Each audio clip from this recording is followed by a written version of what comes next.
Hey guys welcome back to my YouTube channel ಅಂತ ಹೇಳ್ತಾ ನಮ್ಮ ಆರ್ ಸಿ ಬಿ ಮ್ಯಾನೇಜ್ಮೆಂಟ್ನ ಒಂದು ದೊಡ್ಡ ರಹಸ್ಯ ಬಯಲಾಗಿದೆ ಅಂತಲೇ ಹೇಳ್ಬೋದಾಗಿದೆ. ಯಾವ ರೀತಿ ನಮ್ಮ ಆರ್ ಸಿ ಬಿ ಆಕ್ಷನಲ್ಲಿ ಪರ್ಚೇಸ್ ಮಾಡಿರುವಂಥ ಪ್ಲೇಯರ್ಸ್ಗಳನ್ನು ಯಾವ ರೀತಿ ನಮ್ಮ ಆರ್ ಸಿ ಬಿ ಮೊದಲಿಂದನೂ ತಲೆಯಲ್ಲಿ ಇಟ್ಕೊಂಡು ಎಲ್ಲ ಲೀಸ್ಟ್ ಮಾಡ್ಕೊಂಡು ನಮ್ಮ ಆರ್ ಸಿ ಬಿ ಪರ್ಚೇಸ್ ಮಾಡಿರೋ ಥರ ಇದೆ ಅಂತಲೇ ಹೇಳ್ಬೋದು.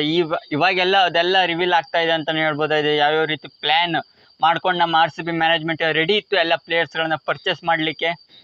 ಅದೇ ರೀತಿಯಾಗಿ ಒಂದು ಸ್ಟಾರ್ಟಿಂಗ್ ಆಫ್ ದ ಓಪನಿಂಗ್ ಸ್ಲಾಟಿಂದ ಹಿಡಿದು ಕೊನೆಯ bowling category pace bowling attack ತನಕನೂ ಕೂಡ ನಮ್ಮ ಆರ್ ಸಿ ಬಿ ಎಲ್ಲ 22 ಪ್ಲೇಯರ್ಸ್ಗಳನ್ನು ಪಿಕ್ ಮಾಡಿದೆ. ಎಲ್ಲ ಪ್ಲೇಯರ್ಸ್ಗಳನ್ನು ಕೂಡ ಒಂಥರ ಸಿಕ್ಕಾಪಟ್ಟೆ ಲೀಸ್ಟ್ಗಳನ್ನು ಮಾಡಿಕೊಂಡು ಅದರಲ್ಲಿ ಯಾವ್ಯಾವ ಪ್ಲೇಯರ್ಸ್ಗಳನ್ನು ಒಳ್ಳೆ ಬೆಸ್ಟ್ ಪಿಕ್ಸ್ಗಳನ್ನು ಮಾಡಿಕೊಂಡು ನಂಬರ್ 1 to 11 ಪ್ಲೇಯಿಂಗ್ 11 ತನಕ ಕೂಡ ಆರ್ ಸಿ ಬಿ ಒಳ್ಳೆ ಲೀಸ್ಟ್ಗಳನ್ನು ಮಾಡ್ಕೊಂಡು ಅದರಲ್ಲಿ ಒಂಥರ ಇಂಪಾರ್ಟೆಂಟ್ ಪ್ಲೇಯರ್ಸ್ಗಳನ್ನ ಮಾತ್ರ ನಮ್ಮ ಆರ್ ಸಿ ಬಿ ಪಿಕ್ ಮಾಡಿತ್ತು ಅಂತಲೇ ಹೇಳ್ಬೋದು. ಇದೆಲ್ಲವನ್ನ ಲೀಸ್ಟ್ ಮಾಡ್ಕೊಂಡು ನಮ್ಮ ಆರ್ ಸಿ ಬಿ ಇದು ಲೀಸ್ಟ್ನ ಹಿಂದೆ ನಮ್ಮ ಆರ್ ಸಿ ಬಿ ಮ್ಯಾನೇಜ್ಮೆಂಟ್ನ ಕೈವಾಡ ಸಿಕ್ಕಾಪಟ್ಟೆ ಪ್ಲೇಯರ್ಸ್ಗಳಿದ್ದಾರೆ ಅಂತಲೇ ಹೇಳ್ಬೋದಾಗಿದೆ. ಮ್ಯಾನೇಜ್ಮೆಂಟ್ ಅದೇ ರೀತಿಯಾಗಿ ಎಲ್ಲ ಕ್ರಿಕೆಟರ್ಸ್ಗಳೆಲ್ಲ ನಮ್ಮ ಇಂಡಿಯಾದ ಫಾರ್ಮಲ್ ಕ್ರಿಕೆಟರ್ ಕೂಡ ಇದ್ರು, ಇನ್ಕ್ಲೂಡ್ ಆಗಿದ್ರು. ಅದೇ ರೀತಿಯಾಗಿ ಅವರ ಪ್ಲ್ಯಾನ್ ಪ್ರಕಾರವೇ ಇಲ್ಲಿ ನಮ್ಮ ಆರ್ ಸಿ ಬಿ ಮ್ಯಾನೇಜ್ಮೆಂಟ್ ಈ ಪ್ಲೇಯರ್ಸ್ಗಳನ್ನ ಪಿಕ್ ಮಾಡಿತ್ತು ಅಂತಲೇ ಹೇಳ್ಬೋದಾಗಿದೆ.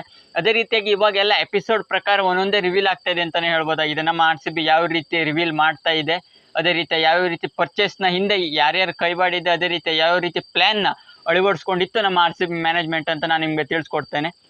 ಅದೇ ರೀತಿ ಯಾರೆಲ್ಲ ನನ್ನ ಚಾನಲ್ ಇನ್ನೂ ಕೂಡ ಸಬ್ಸ್ಕ್ರೈಬ್ ಮಾಡ್ಕೊಳ್ಳೋದು ನೋಡ್ತಾ ಇದ್ದರೆ ಪ್ಲೀಸ್ ಚಾನಲ್ ಒಂದು ಸಬ್ಸ್ಕ್ರೈಬ್ ಮಾಡ್ಕೊಳ್ಳಿ ಅಂತ ಹೇಳ್ತಾ, ಇಷ್ಟ ಆದ ಒಂದು ಲೈಕ್ ಕೊಡಿ, ಹೇಗಿತ್ತು ಅಂತ ವಿಡಿಯೋ ಪ್ಲೀಸ್ ಸಬ್ಸ್ಕ್ರೈಬ್ ಮಾಡ್ಕೊಳ್ಳಿ ಅಂತ ಹೇಳ್ತಾ, ಇಲ್ಲಿ ಏನಪ್ಪ ಅಂತ ಹೇಳಿದರೆ ಇಲ್ಲಿ ಮೇನಾಗಿ ಬೊಟೇರೋ ಅವರು, ಅದೇ ರೀತಿಯಾಗಿ DK ಅಂದರೆ ದಿನೇಶ್ ಕಾರ್ತಿಕ್ ಅವರು ಮೇನ್ ಪ್ರಿಫರೆನ್ಸ್ ಅಂತಲೇ ಹೇಳ್ಬೋದಾಗಿದೆ ನಮ್ಮ ಆರ್ ಸಿ ಬಿ ಮ್ಯಾನೇಜ್ಮೆಂಟಲ್ಲಿ. ಹೌದು, ಇವರು ಪರ್ಚೇಸಿಂಗಲ್ಲಿ ಅಂದರೆ ಬೆಟ್ಟಿಂಗಲ್ಲೂ ಕೂಡ ಇವರೇ ಇದ್ದರು, ಆಕ್ಷನಲ್ಲೂ ಕೂಡ. ಅದೇ ರೀತಿಯಾಗಿ ಇಲ್ಲಿ DK ಅವರು ಏನು ಹೇಳ್ತಾರೋ ಅದ್ರ ಮೇಲೆ ಸಿಕ್ಕಾಪಟ್ಟೆ ಭರವಸೆನ ನಮ್ಮ ಆರ್ ಸಿ ಬಿ ಮ್ಯಾನೇಜ್ಮೆಂಟ್ ಇಟ್ಕೊಂಡಿತ್ತು. ಅದೇ ರೀತಿಯಾಗಿ DK ಅವರು ಹೇಳಿದರು ಯಾವ ರೀತಿ ನಾವು ಆರ್ ಸಿ ಬಿ ಮ್ಯಾನೇಜ್ಮೆಂಟ್ ಈ ಬಾರಿ ಕಪ್ಪು ಗೆಲ್ಲುವ ಥರವೇ ಈ ಬಾರಿ ನಾವು ಮಾಡ್ತೇವೆ ಅಂತ. ಅದೇ ರೀತಿಯಾಗಿ ಪರ್ಚೇಸಿಂಗಲ್ಲಿ ಸಿಕ್ಕಾಪಟ್ಟೆ ಒಳ್ಳೆ ಪಿಕ್ಗಳನ್ನು ಮಾಡಿದ್ರು. ಅದೇ ರೀತಿಯಾಗಿ ಓಪನಿಂಗ್ ಸ್ಲಾಟಿಂದ ಹಿಡಿದು ಕೂಡ ಎಂಡ್ ಆಫ್ ದ ಸ್ಲಾಟ್ ತನಕವೂ ಕೂಡ ಒಳ್ಳೆ ಪಿಕ್ಗಳನ್ನು ಮಾಡಿದೆ. ಅದೇ ರೀತಿಯಾಗಿ ಓಪನಿಂಗಲ್ಲಿ ಯಾರ್ಯಾರು ಅಂತ ಹೇಳಿದ್ರೆ ವಿರಾಟ್ ಕೊಹ್ಲಿ ಅವರು ಆಬ್ವಿಯಸ್ಲಿ ರಿಟರ್ನ್ ಆಗಿದ್ರು. ಅದೇ ರೀತಿಯಾಗಿ ಓಪನಿಂಗಲ್ಲಿ ಓಪನರ್, ಅದೇ ರೀತಿ ನಂಬರ್ 3 ಅಲ್ಲಂತೂ ಕನ್ಫ್ಯೂಷನ್ ಇಲ್ಲ ಆಗಿತ್ತು. ಅದು ಯಾಕಪ್ಪ ಅಂತ ಹೇಳಿದ್ರೆ ರಿಟರ್ನ್ ಆಗಿದ್ರು ರಜತ್ ಪಟ್ಟಿದಾರ್. ಅದೇ ರೀತಿ ವಿರಾಟ್ ಕೊಹ್ಲಿ ಅವರು ಓಪನಿಂಗಲ್ಲಿ ಸಿಕ್ಕಾಪಟ್ಟೆ ಪ್ಲೇಯರ್ಸ್ಗಳನ್ನ ಟಾರ್ಗೆಟ್ ಮಾಡಿದ್ರು ಅಂತಲೇ ಹೇಳ್ಬೋದಾಗಿದೆ. ಜಾಸ್ ಬಟ್ಲರ್, ಅದೇ ರೀತಿಯಾಗಿ KL ರಾಹುಲ್, ಅದೇ ರೀತಿಯಾಗಿ ಎಲ್ಲ ಸಿಕ್ಕಾಪಟ್ಟೆ ಓಪನಿಂಗ್ ಸ್ಲಾಟ್ಗಳನ್ನ ಯಾವ್ಯಾವ ಪ್ಲೇಯರ್ಸ್ಗಳು ಒಳ್ಳೊಳ್ಳೆ ಇದ್ದರು ಎಲ್ಲ. ಫಿಲ್ ಸಾಲ್ಟ್, ಅದೇ ರೀತಿಯಾಗಿ ಒಂದು 5 ರಿಂದ 6 ಜನ ಒಂಥರ ಓವರ್ಸೀಸ್, ಅದೇ ರೀತಿಯಾಗಿ ಇಂಡಿಯಾ ಬ್ಯಾಟರ್ಗಳು, ವೆಂಕಟೇಶ್ ಅಯ್ಯರ್ ಎಲ್ಲರನ್ನ ಟಾರ್ಗೆಟ್ ಅಂದರೆ ಲೀಸ್ಟ್ ಮಾಡ್ಕೊಂಡಿದ್ರು ಓಪನಿಂಗ್ ಸ್ಲಾಟಲ್ಲಿ ಈ ಪ್ಲೇಯರ್ಸ್ಗಳನ್ನ ಪಕ್ಕ ಶೋರಾಗಿ ಟಾರ್ಗೆಟ್ ಮಾಡಬೇಕು ಅಂತ. ಅದೇ ರೀತಿಯಾಗಿ ಈ ಎಪಿಸೋಡಲ್ಲಿ ಏನು ಅನ್ಸುತ್ತೆ ಅಂತ ಹೇಳಿದರೆ DK ಅವರು ಹೇಳಿದ ಪ್ರಕಾರ ಇಷ್ಟು ಪ್ಲೇಯರ್ಸ್ಗಳು ಸಿಕ್ಕಾಪಟ್ಟೆ ಟಫ್ ಓಪನಿಂಗ್ ಪ್ಲೇಯರ್ ಆಗಿರ್ತಾರೆ ಅಂತ. ಅಂದರೆ ಯಾವ್ಯಾವ ಪ್ಲೇಯರ್ಸ್ಗಳು ಪಿಕ್ ಆಗ್ತಾರೋ ಅದು ದೊಡ್ಡ ವಿಷಯ. ಯಾಕಪ್ಪ ಅಂತ ಹೇಳಿದ್ರೆ ಹೈಯೆಸ್ಟ್ ಅಮೌಂಟ್ಗಳು ಹೋದರೆ ನಮ್ಮ ತಲೆಯಲ್ಲಿ ಎಷ್ಟಿರುತ್ತೋ ಆ ಪ್ಲೇಯರ್ಸ್ಗಳಿಗೆ ಅಷ್ಟು ಅಮೌಂಟ್ಗಿಂತ ಹೆಚ್ಚೋದು ಆಗಲ್ಲ. ಅದೇ ರೀತಿ ವೆಂಕಟೇಶ್ ಅವರು ಕೂಡ ಅದೇ ರೀತಿ ಹೈ ಪ್ರೈಸ್ಗೆ ಹೋದರು. ಅದನ್ನು ನಮ್ಮ ಆರ್ ಸಿ ಬಿ ಮ್ಯಾನೇಜ್ಮೆಂಟ್ ಕೈ ಬಿಡ್ತು ಅಂತಲೇ ಹೇಳ್ಬೋದಾಗಿದೆ. ವೆಂಕಟೇಶ್ ಅಯ್ಯರ್ ಅವ್ರದ್ದು ಮೇನ್ ಪ್ರಿಫರೆನ್ಸ್ ಆಗಿತ್ತು. ಜಾಸ್ ಬಟ್ಲರ್ ಅವ್ರಿಗೂ ನಮ್ಮ ಆರ್ ಸಿ ಬಿ ಟಾರ್ಗೆಟ್ ಮಾಡಿತ್ತು. ಅದೇ ರೀತಿ KL ರಾಹುಲ್ ಅವ್ರಿಗೂ ನಮ್ಮ ಆರ್ ಸಿ ಬಿ ಟಾರ್ಗೆಟ್ ಮಾಡಿದ್ರು. ಅದರಲ್ಲಂತೂ ಸ್ವಲ್ಪ ಓವರ್ ಚಾರ್ಜಿಂಗ್ ಆಗಿ ಆ ಪ್ಲೇಯರ್ಸ್ಗಳನ್ನು ನಮ್ಮ ಆರ್ ಸಿ ಬಿ ಕೈ ಬಿಡ್ತು ಅಂತಲೇ ಹೇಳ್ಬೋದಾಗಿದೆ. ನೆಕ್ಸ್ಟ್ ಒಂದು ಫಿಲ್ ಸಾಲ್ಟ್ ಅವರು ಸಿಕ್ಕೋದ್ರು ಒಂದು 12-14 ಕೋಟಿಗೆ, ನನ್ನ ಪ್ರಕಾರ ಕರೆಕ್ಟಾಗಿ ನೆನಪಿಲ್ಲ. ಅಂದ್ರೆ ಫಿಲ್ ಸಾಲ್ಟ್ ಅವರು ಅಂತೂ ಬೆಂಕಿ ಓಪನಿಂಗ್ ಜೋಡಿ ವಿರಾಟ್ ಕೊಹ್ಲಿ ಅವ್ರ ಜೊತೆಗೆ. ಹಿಟ್ಟಿಂಗ್ ಎಬಿಲಿಟಿ ಮೇನ್ ಆಗಿ ಇಲ್ಲಿ ಹಿಟ್ಟಿಂಗ್ ಎಬಿಲಿಟಿ ತಡೆದು ಆಟಾಡೋರಲ್ಲ, ಒಂಥರ ಹಿಟ್ಟಿಂಗ್ ಬೇನಾಗಿ ಹಿಟ್ಟಿಂಗ್ ಎಬಿಲಿಟಿ ಇರುವಂಥವ್ರೇ ಆಗಿರೋದು. ನಮ್ಮ ಆರ್ ಸಿ ಬಿ ಒಳ್ಳೆ ಪರ್ಚೇಸ್ನ ಫಿಲ್ ಸಾಲ್ಟ್ ಅವ್ರದ್ದು ಮಾಡ್ತು ಅಂತಲೇ ಹೇಳ್ಬೋದಾಗಿದೆ ವಿರಾಟ್ ಕೊಹ್ಲಿ ಅವ್ರ ಜೊತೆಗೆ. ಅದೇ ರೀತಿ ನಂಬರ್ 4 ಮೇನ್ ಡಿಸ್ಕಷನ್ ಅಂತ ಹೇಳಿದ್ರೆ ನಂಬರ್ 4 ಸ್ಲಾಟ್. ಯಾಕಪ್ಪ ಅಂತ ಹೇಳಿದರೆ ಇಂಪಾರ್ಟೆಂಟ್ ರೂಲ್ ಹೋದ ಬಾರಿ ಸ್ವಲ್ಪ ಅಲ್ಲಿ ಒಂದು ಸ್ವಲ್ಪ ಹೆಚ್ಚು ಕಮ್ಮಿ ಆಗಿತ್ತು. ವಿಲ್ ಜಾಕ್ಸ್, ಅದೇ ರೀತಿಯಾಗಿ ಮ್ಯಾಕ್ಸ್ವೆಲ್ ಇವ್ರು ನೋಡ್ರೆ. ಆದರೆ ಈ ಬಾರಿ ನಮ್ಮ ಆರ್ ಸಿ ಬಿ ಶೋರಾಗಿ ಪ್ಲ್ಯಾನ್ ಮಾಡ್ಕೊಂಡು ಹೋಗಿತ್ತು ಅಂತಲೇ ಹೇಳ್ಬೋದಾಗಿದೆ. ಈ ಪ್ಲೇಯರ್ಸ್ಗಳನ್ನು ನಂಬರ್ 4 ಓವರ್ಸೀಸ್ ಒಬ್ಬ ಪ್ಲೇಯರ್ ಇರಲೇಬೇಕು ಅಂತ. ಅದೇ ರೀತಿಯಾಗಿ ಓವರ್ಸೀಸ್ ಒಬ್ಬ ಲೆಫ್ಟ್ ಹ್ಯಾಂಡರ್ ಬೇಕು ಅಂತ ಮೇನ್ ಆಗಿ ಡೇವಿಡ್ ಮಿಲ್ಲರ್, ಅದೇ ರೀತಿಯಾಗಿ ಸಿಕ್ಕಾಪಟ್ಟೆ ಅದೇ ರೀತಿಯಾಗಿ ವಿಲ್ ಜಾಕ್ಸ್ನ ಟಾರ್ಗೆಟ್ ಮಾಡೋದು. ಅದೇ ರೀತಿಯಾಗಿ ವಿಲ್ ಜಾಕ್ಸ್ ಅವ್ರನ್ನೂ ಕೂಡ ನಮಗೆ ಈಸಿಯಾಗಿ ಬಿಟ್ಕೊಡ್ತು ಅಂತಲೇ ಹೇಳ್ಬೋದಾಗಿದೆ ಮುಂಬೈ ಇಂಡಿಯನ್ಸ್ಗೆ. ಅದೇ ರೀತಿಯಾಗಿ ವಿಲ್ ಜಾಕ್ಸ್ ಅವ್ರನ್ನ, ಅದೇ ರೀತಿಯಾಗಿ ಕೊನೆಯಲ್ಲಿ ಲಿಯೋನೆಲ್ ಲಿವಿಂಗ್ಸ್ಟನ್ ಅವ್ರನ್ನ. ಯಾಕಪ್ಪ ಅಂತ ಹೇಳಿದ್ರೆ ಇವರು ಆಲ್ರೌಂಡರ್ ಆಗಿರೋದ್ರಿಂದ ಸ್ವಲ್ಪ ಡಿಪಾರ್ಟ್ಮೆಂಟಲ್ಲಿ ಒಳ್ಳೇದಾಗತ್ತೆ ಅಂತ ನಮ್ಮ ಆರ್ ಸಿ ಬಿ ಮ್ಯಾನೇಜ್ಮೆಂಟ್ಗೆ ಅನ್ನಿಸ್ತು. ಅದಕ್ಕಾಗಿ ಲಿಯೋನೆಲ್ ಲಿವಿಂಗ್ಸ್ಟನ್ ಅವ್ರನ್ನು ಕೂಡ ಈಸಿಯಾಗಿ ಪರ್ಚೇಸ್ ಮಾಡ್ತು ನಮ್ಮ ಆರ್ ಸಿ ಬಿ ಮ್ಯಾನೇಜ್ಮೆಂಟ್ ಅಂತಲೇ ಹೇಳ್ಬೋದು. ಈ ಎಪಿಸೋಡ್ಗಳಲ್ಲೆಲ್ಲ ಒಂದೊಂದೇ ರಿವೀಲ್ ಆಗ್ತಾಯಿದೆ ನಮ್ಮ ಆರ್ ಸಿ ಬಿ ಮ್ಯಾನೇಜ್ಮೆಂಟ್ನ ತಲೆಯಲ್ಲಿ ಯಾವ್ಯಾವ ರೀತಿ ಓಡ್ತಾ ಇತ್ತು, ಯಾವ್ಯಾವ ರೀತಿ ಲೀಸ್ಟ್ಗಳನ್ನು ಮಾಡ್ಕೊಂಡು ಬಂದಿತ್ತು ಅಂತಲೇ ಹೇಳ್ಬೋದಾಗಿದೆ. ಅದೇ ರೀತಿ ನಂಬರ್ 5 ಸ್ಲಾಟಲ್ಲಂತೂ ಜಿತೇಶ್ ಶರ್ಮಾ ಅವರು ನಮ್ಮ ಇಂಡಿಯಾದ ವಿಕೆಟ್ ಕೀಪರ್ ಆಗಿ ವಿಕೆಟ್ ಕೀಪಿಂಗ್ ಆಪ್ಷನ್ ಸಿಕ್ಕಾಪಟ್ಟೆ ಇತ್ತು. ಇಶಾನ್ ಕಿಶನ್ ಅವರು ಕೂಡ ಇದ್ದು, ಜಿತೇಶ್ ಶರ್ಮಾ ಅವರು ಇದ್ದರು. ಅದೇ ರೀತಿಯಾಗಿ ಸಿಕ್ಕಾಪಟ್ಟೆ ಪ್ಲೇಯರ್ಸ್ಗಳು KL ರಾಹುಲ್ ಅವ್ರನ್ನೂ ನಮ್ಮ RCB ಟಾರ್ಗೆಟ್ ಮಾಡಿತ್ತು ಅಂತಲೇ ಹೇಳ್ಬೋದು. ಇಶಾನ್ ಕಿಶನ್ ಅವ್ರಿಗೂ ನನ್ನ ಪ್ರಕಾರ ಇಶಾನ್ ಕಿಶನ್ ಟಾರ್ಗೆಟ್ ಮಾಡ್ಬೋದಾಗಿತ್ತು ನನ್ನ ಪ್ರಕಾರ ಅನ್ನಿಸ್ತಾ ಇತ್ತು. ಯಾಕಪ್ಪ ಅಂದರೆ ಕಮ್ಮಿ ಪ್ರೈಸಲ್ಲಿ ಸಿಕ್ಬಿಡ್ತಿದ್ದು, ಅದೇ SRH ಟಾರ್ಗೆಟ್ ಮಾಡಿ ಇಟ್ಕೊಳ್ತು ಅಂತಲೇ ಹೇಳ್ಬೋದಾಗಿದೆ. ಜಿತೇಶ್ ಶರ್ಮಾ ಅವರು ಒಳ್ಳೆ ಯಂಗ್ಸ್ಟರ್, ಅದೇ ರೀತಿಯಾಗಿ ಹಿಟ್ಟಿಂಗ್ ಎಬಿಲಿಟೀಸ್ ಬೇಜಾನಿದೆ ಅಂತಲೇ ಹೇಳ್ಬೋದಾಗಿದೆ.